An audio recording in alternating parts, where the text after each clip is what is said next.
Professor Luiz Felipe Dávila, nós gostaríamos que o senhor nos dissesse a sua visão, o senhor como cientista político, a sua visão acerca do judiciário brasileiro hoje. O que é que o senhor, na sua expertise, pode dizer em que o judiciário poderia melhorar, em que o judiciário poderia caminhar para melhor desempenhar o seu papel junto à sociedade?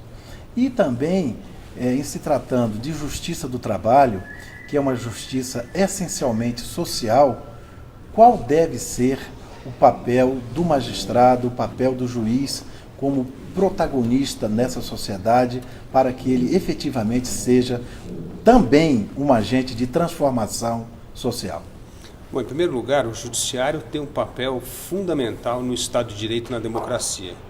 Na verdade, o judiciário é o pilar que guarda, é o guardião das leis, é o guardião das regras, é aquilo que dá credibilidade à própria democracia, porque se a justiça não é exercida, se as regras não são respeitadas, é impossível haver o laço que eu chamo da confiabilidade, da confiança do contrato social. O que garante o contrato social, o que garante a confiança é justamente a preservação e o cumprimento das leis e regras. Isto traz um fato muito importante para a sociedade, que é a questão da previsibilidade e continuidade, que são outros dois elementos fundamentais para assegurar a estabilidade do regime democrático. Portanto, o judiciário tem um papel fundamental e até como um poder fiscalizador dos outros dois poderes, do executivo e do legislativo. Então, não há dúvida que nós jamais teremos uma boa democracia sem um bom judiciário. Dito isso, é evidente que uma sociedade em constante mutação, o judiciário também precisa fazer essas mudanças graduais e contínuas. É muito importante que tudo que se diz a respeito à instituição, eu acredito que ela precisa ser gradual e contínua, porque qualquer mudança brusca vai afetar a credibilidade, pode gerar desconfiança e pode criar uma certa imprevisibilidade que aumenta a insegurança jurídica no país. Mas as mudanças precisam ser graduais e constantes. E o risco que nós corremos às vezes é que os poderes se engessam, que eles têm dificuldade de fazer essas mudanças. Portanto, é muito importante o papel da liderança no judiciário para conduzir essas mudanças. Como eu disse, para gerar um certo desconforto nas instituições, a fim de que nós possamos revisar alguns valores, crenças e atitudes que acabam colaborando para o engessamento da justiça. Portanto, esse é um grande desafio que nós temos. E o Brasil, evidentemente, tem uma resposta na questão judiciária muito importante à população, porque hoje a percepção popular é que parte da impunidade no país é fruto da letargia da justiça.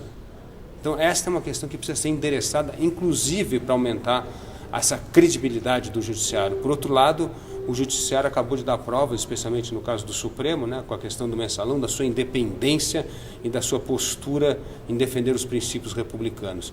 Portanto, nós temos essa dicotomia. Às vezes encaramos o judiciário como um poder lento e, portanto, que colabora com a impunidade. Por outro lado, o guardião de última instância da Constituição, dos princípios constitucionais, que é tão importante para o país. Eu acho que esse vai ser o grande desafio. Em relação à justiça do trabalho, me parece também um desafio muito complicado, porque, no fundo, as relações trabalhistas vêm mudando muito no mundo e no Brasil.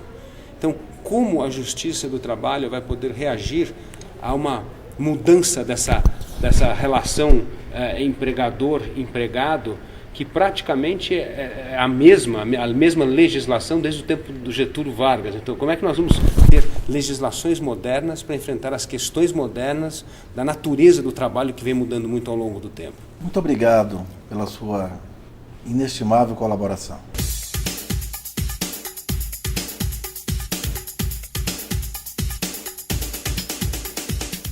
A questão da liderança que foi colocada, e muito bem colocada pelo palestrante, é que, na verdade, nós precisamos identificar aquilo que nos dificulta, quais são os problemas que nós estamos vivenciando, para, a partir deles, a gente trabalhar para melhorar a nossa atuação.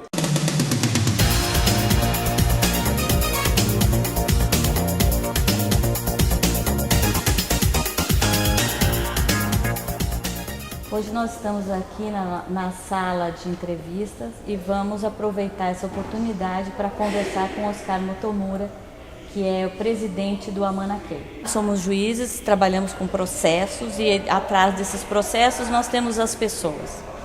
E o que nós vemos é que o aumento dos processos significa que há um aumento da litigiosidade. Seria esse o ponto que nós deveríamos começar para diminuir o volume de processos nos nossos tribunais do país? Sim, eu costumo dizer que muitas vezes nós estamos buscando trabalhar só uma parte da equação. Por exemplo, na saúde nós queremos mais postos de saúde. Na área de vocês, nos tribunais, nós queremos achar formas de lidar com o crescente número de processos que chegam. Tanto na saúde como no tribunal, na saúde é assim, o que faria a gente ter menos doentes? Então a gente está tão preocupado em atender os doentes que não vai para a questão fundamental, que é de fazer do Brasil um país saudável. Aí você não precisa de pós-saúde. Então, o mesmo raciocínio aplicado aos tribunais significa que se a gente diminuir o número de litígios, ou desarmonia entre as pessoas, chegarão menos processos para vocês. Então a gente trabalha o outro lado da fração, numerador e denominador, a gente trabalha o outro lado.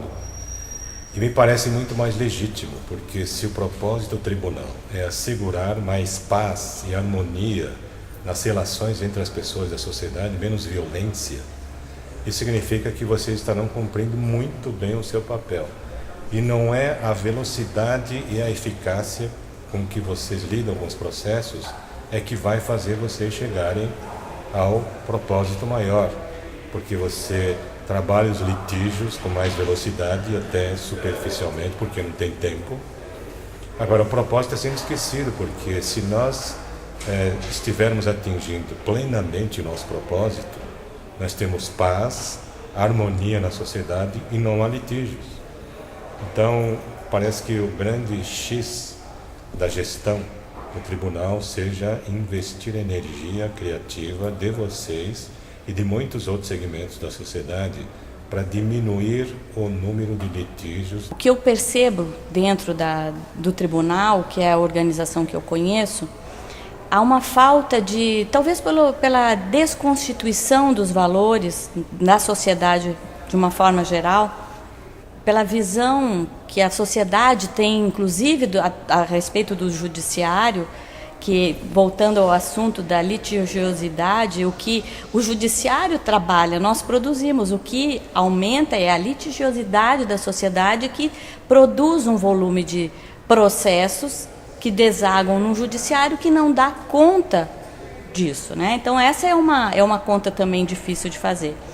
E isso causa uma desmotivação dentro da nossa instituição, não só dos juízes, como também dos servidores, porque nós temos que enfrentar essa cobrança da sociedade quando nós mesmos trabalhamos e estamos dando aquilo que nós temos de melhor. Então, eu acho que a motivação é a palavra-chave para isso, conseguimos valorizar o nosso próprio trabalho.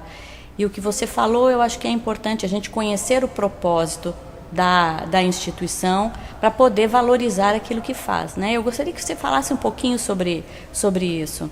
Legal. Eu acho que tudo entra quase num círculo que se retroalimenta, Por exemplo, na medida em que aparecem processos que mostram como é que a cultura do país se deteriora, quando você vê má intenção nos processos, que a pessoa está inventando alguma coisa só para ganhar dinheiro em cima, isso, tenho certeza, cria desmotivação nos juízes, porque ele está vendo e até vai precisar seguir os rituais da corte para trabalhar dentro da lei um processo que está chegando à mesa. Mas talvez no íntimo a pessoa não veja sentido naquele processo. Isso desmotiva. E aí que, nesse sentido, as pessoas precisam mudar um pouco o jeito de encarar. Eu costumo dizer que os tribunais refletem o fim da linha, né? Ou seja, está acontecendo o litígio, vocês têm que processar. Agora, é nesse momento que vocês veem a má intenção de algumas pessoas, ou dos dois lados, as mentiras que se contam de cara lavada, e a gente fica perguntando como é que as pessoas conseguem mentir tanto. Isso mexe com a gente. A outra, você vê leis falhas que deixam abertura para esses processos. Então você está vendo uma série de coisas que são preciosas como diagnóstico, se você tem a intenção de contribuir para a melhoria de tudo isso. Melhoria das leis, melhoria dos valores do povo brasileiro e tal. E se a gente vai por esse lado, a gente vai encontrar oportunidades extraordinárias de fazer diferença. E acredito que se esse jeito de olhar poderá fazer com que haja uma recuperação da motivação dos próprios juízes, porque é uma virada de chave, é mais ou menos assim. Os juízes precisam ver que realidade que gera os litígios e, por entender o que está na causa raiz, começar também a agir para que essas causas raiz sejam neutralizadas. É como se atribuíssemos um papel novo ao juiz, e esse papel novo vai fazer toda a diferença, principalmente para resgatar a motivação das pessoas. E nesse sentido, os juízes vão sentir que estão tendo muito mais significado, né, no que fazem. E talvez por aí seja o único caminho para assegurar a motivação que se precisa. Porque se for pelo volume de processos, pela pressão da sociedade, pelas críticas que vêm e tal, só há fatores que desmotivam. Então, o fator de motivação tem que mudar completamente. E a partir daí, é claro, que na medida que as causas raiz sejam trabalhadas, os números de litígios vai cair. E aí você vai sentir que você está contribuindo para o propósito mais nobre do próprio tribunal. Qual seria a dica que você daria para que nós consigamos transmitir isso e para manter acesa a chama que nós temos dentro da nossa instituição? Nós temos magistrados e servidores muito corajosos, né? Apaixonados, temos isso dentro, né? Mas eu acho que é importante a gente manter isso aceso. Como você acha que seria uma forma de melhorarmos ou fazer mais ou conseguirmos mais apaixonados por essa causa? Uma oportunidade legal de, inclusive, voltar ao básico, voltar à essência. E não é discutir só os problemas, mas discutir em que sentido nos desviamos do propósito original e que é a razão de ser dessa instituição. Então, na medida em que a gente faça esse retorno à essência, relembre para que a gente exista, talvez seja um momento fascinante de a gente começar uma nova energia. Sabemos dos problemas, as pessoas sabem, mas precisa resgatar para que o tribunal existe. E se a gente conseguir fazer essas duas coisas, eu acho que nós vamos ter o envolvimento de milhares de pessoas na direção e fazer com que esses 2 anos sejam 2 anos de construção de um legado extraordinário para o futuro. Eu queria te agradecer muito, Oscar, essa oportunidade. Você bem sabe, todos aqui no tribunal sabem da admiração que eu tenho por ti, pelo Amana Key. Faz quase 8 anos que eu tenho esse sonho de te trazer aqui para falar para os nossos magistrados. E aí tenho também este sonho que ainda não realizei, de que você tenha essa mesma oportunidade de falar para os nossos servidores. Então, muitíssimo obrigada. Obrigado pela confiança e contem sempre conosco. Obrigada.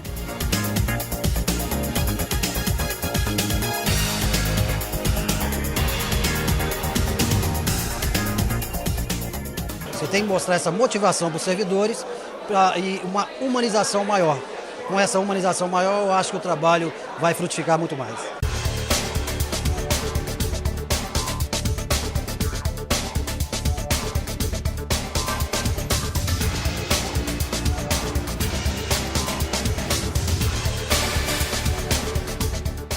Olá, Hoje nós vamos conversar com a jornalista Miriam Moura. A Miriam é diretora de treinamentos da Oficina da Palavra. Ela ministrou o workshop hoje sobre comunicação como aliada institucional. Muito foi falado hoje sobre comunicação, imprensa, informações à sociedade. Por que você acha que uma instituição, no caso como o Judiciário, por exemplo, deve se comunicar e como é que isso deve ser feito? As instituições públicas devem prestar esclarecimentos à sociedade. E para isso a imprensa é um intermediário muito importante, o principal. Então é preciso se preparar para o relacionamento com a imprensa e com isso levar as mensagens do trabalho da instituição à sociedade.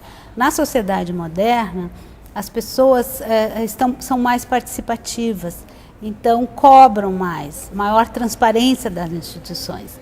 E as instituições precisam se relacionar melhor com a imprensa para prestar essas informações à sociedade. E como é que isso pode ser feito assim, dentro de uma instituição, esse relacionamento com a imprensa? Me dê um exemplo de como é que a instituição pode se comunicar com a imprensa. Começa conhecendo a dinâmica de funcionamento da imprensa. A imprensa tem demandas próprias da instantaneidade, da atualidade da informação. Especialmente hoje com a informação online, com a internet, com as mídias digitais. E então é importante que a instituição, que os porta-vozes da instituição tenham um discurso institucional bem alinhado e que saibam aproveitar as oportunidades de chegar, porque a imprensa é nada mais que um intermediário. O objetivo é chegar até a sociedade, levar a informação do trabalho da instituição, qual é a importância do trabalho da instituição para a sociedade. Quanto melhor ela entender essa dinâmica da mídia, quanto melhor o porta-voz estiver preparado para esse relacionamento, melhor ele vai informar a sociedade.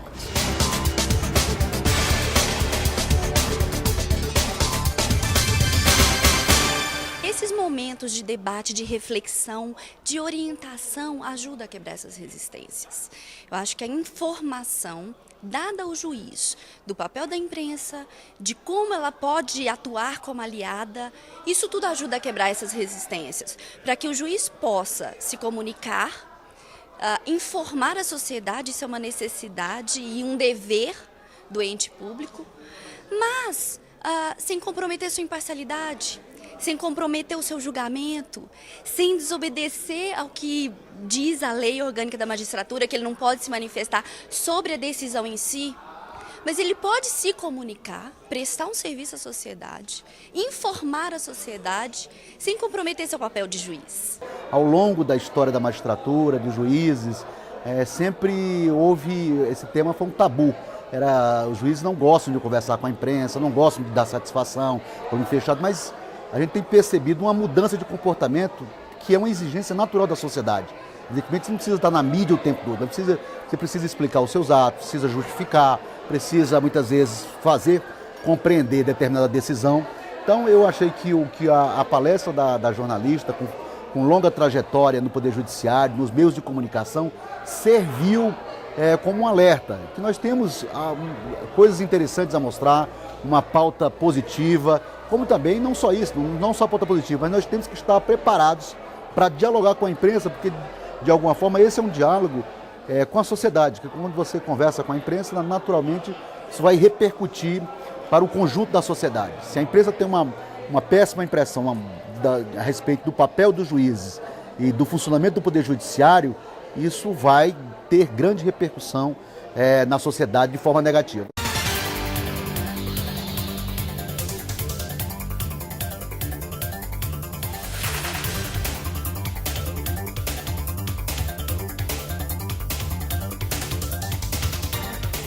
O juiz de trabalho corre tanto perigo quanto qualquer outro juiz. Vara de família é mais perigosa. O juiz de trabalho não é menos perigoso. Vejamos, você tem um dono de uma empresa, um fazendeiro, e o juiz determina que os funcionários dele, esse fazendeiro, esse empresário, deve mais do que o valor da fábrica dele. O juiz acabou de quebrar esse homem.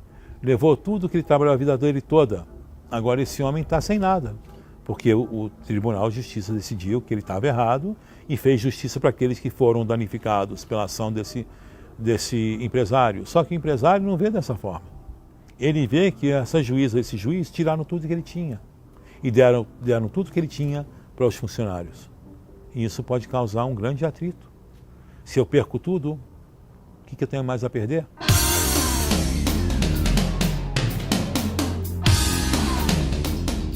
Fugir da rotina. Tem que variar rotas, aonde possível, porque há 2 fundamentos. Você tem que chegar no local de trabalho, você tem que chegar em casa.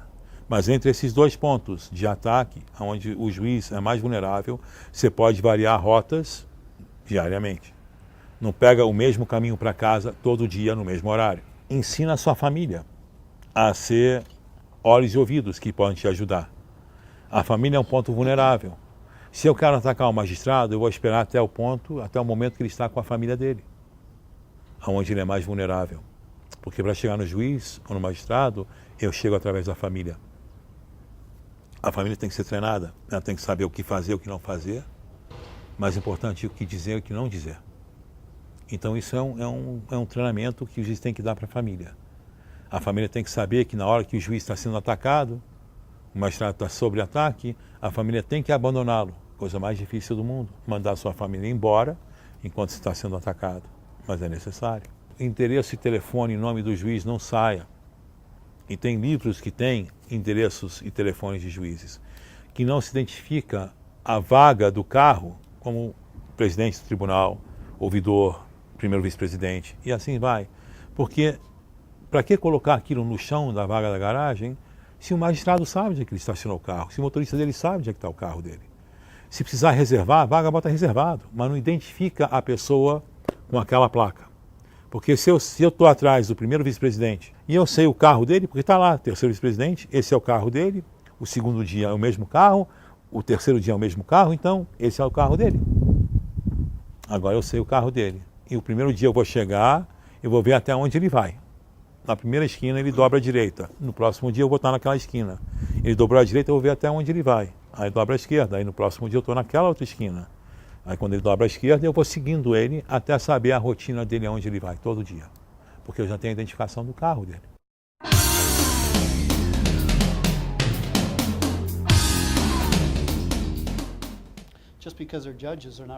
O magistrado ele tem que entender que ele é uma pessoa como qualquer outra.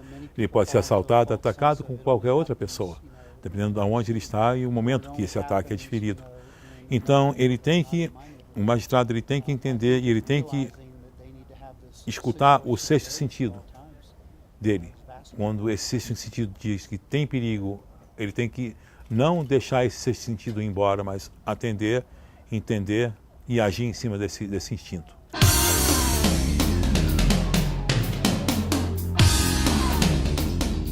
Tem situações que têm que ser avaliadas em termos de risco.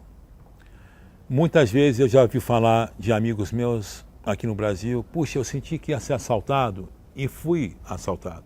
Aquele sexto sentido, ele sentiu que ia ser assaltado e de fato ele foi. Agora, a pessoa que tem um conflito ou entra em conflito com um bandido e diz, olha, eu senti que o cara vinha para me matar e me matou e não está mais aqui para dizer que ele sentiu que ele ia morrer, e já está morto. Então, quando você sente isso, esse sentido, a somatória de toda a experiência de vida que essa pessoa tem, ela tem uma opção, é de viver como um leão ou morrer como uma ovelha. Então, tem horas, eu sei que a polícia diz não reaja, mas para o magistrado, tem hora que, se ele sente que ele vai morrer, é hora de reagir.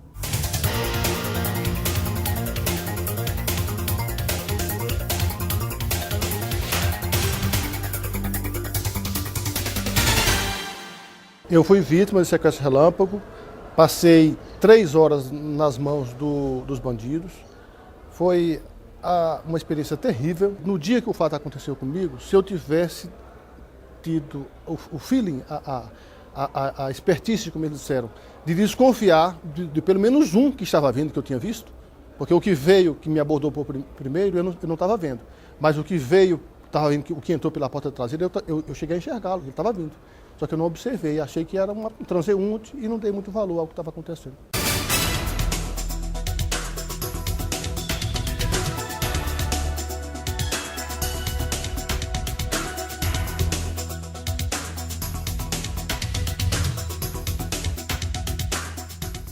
Já é possível ter esse balanço? Olha, nós tivemos lá nos próprios dias do encontro, nós tivemos já alguns feedbacks dos colegas que nos deram algumas opiniões já, dizendo do tanto que estavam gostando. Obviamente que quando a gente conversa com a gente só fala os que estão gostando, né? Depois é que a gente vai saber dos outros. E também, naquele momento do evento, foi distribuído foi solicitado aos colegas que apresentassem um relatório, então com o que eles gostaram, com o que eles gostariam que fosse feito de outra forma, com sugestões, para que nós, com base nisso, possamos preparar os próximos encontros, né, brasileiro? Exatamente. E é justamente esse relatório, conforme disse a desembargadora Flávia, que vai nos dar subsídios para saber o que é que o juiz do trabalho da 10ª região espera que seja organizado para os próximos eventos, né? Quais são, digamos assim, as carências que eles mesmos veem nessa sua necessária formação continuada. Ou seja, foi uma oportunidade ímpar que os magistrados do trabalho da 10ª região tiveram de se manifestar e de colocar para a escola judicial aquilo que eles gostariam que a escola viesse a trabalhar para a formação continuada desses magistrados. Com qual frequência o tribunal pretende realizar encontros assim? A ENAMAT, que é a Escola Nacional da Magistratura do Trabalho, ela recomenda um mínimo de 30 horas por semestre, além daquelas horas em que o tribunal entenda pertinente e faça a convocação dos magistrados para essa formação continuada. Isso depende aí de cada magistrado. Na verdade, o que tem que acontecer é que a escola tem que oferecer essa carga horária e o magistrado tem que ter esse mínimo de 30 horas por semestre. O ideal seria que nós tivéssemos 2 encontros institucionais por ano, mas isso demanda um tempo de organização, isso demanda uma coisa onerosa e a gente está caminhando. Esse é o primeiro, quem sabe daqui a algum tempo a gente possa ter 2 aí por ano. Agora, tem que haver um outro evento em que sejam colocados à disposição dos magistrados essa formação. Esse semestre, salvo engano, já ocorreram 2 grandes. Em janeiro, né, com o curso de mediação e agora a semana institucional. Com certeza, no segundo semestre, nós também teremos um espaço para que o magistrado possa continuar com esse seu aperfeiçoamento, ele possa se aprimorar para que possa prestar um serviço com melhor qualidade, com uma maior celeridade, porque esse serviço é dirigido ao jurisdicionado e não a si mesmo. Os servidores também podem esperar capacitação para esse ano, para esse biênio? Sim, com certeza. A escola tem foco nos servidores, né? e em relação à gestão, né, que é o que nós estamos falando agora, investimos nisso. Acreditamos que os gestores do tribunal, estando capacitados, eles terão condições de mobilizar a sua própria equipe, motivar para que nós possamos trabalhar melhor, que é o objetivo, é bem atender os nossos jurisdicionados, porque nada disso faz sentido se o resultado prático no final não for esse, porque se no final de todo o encontro que nós realizarmos, tanto para os magistrados quanto para os servidores, se no final, ao fim e ao cabo, isso não acontecer, nós estamos precisando focar de outra forma, precisamos abordar as questões de uma outra maneira, porque este é o objetivo. A escola judicial, ela procura capacitar os magistrados e os servidores para que eles tenham ferramentas para melhor exercerem as suas funções. E, aliás, a propósito, é bom que se diga que a verba destinada aos servidores do TRT da 10ª região, ela é infinitamente maior que aquela dirigida aos magistrados. E isso se justifica, óbvio, o número de servidores é bem maior. A escola judicial, ela se destina à formação inicial e continuada dos magistrados e também dos servidores.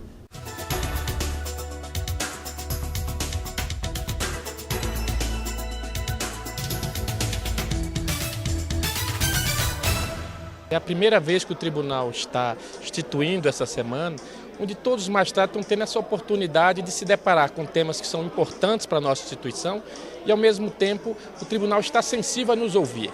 Só por esse motivo, eu acredito que ela já seria um grande sucesso, já se justificaria. O desembargador André Damasceno está dando a nós a chance de contribuir com a administração democrática.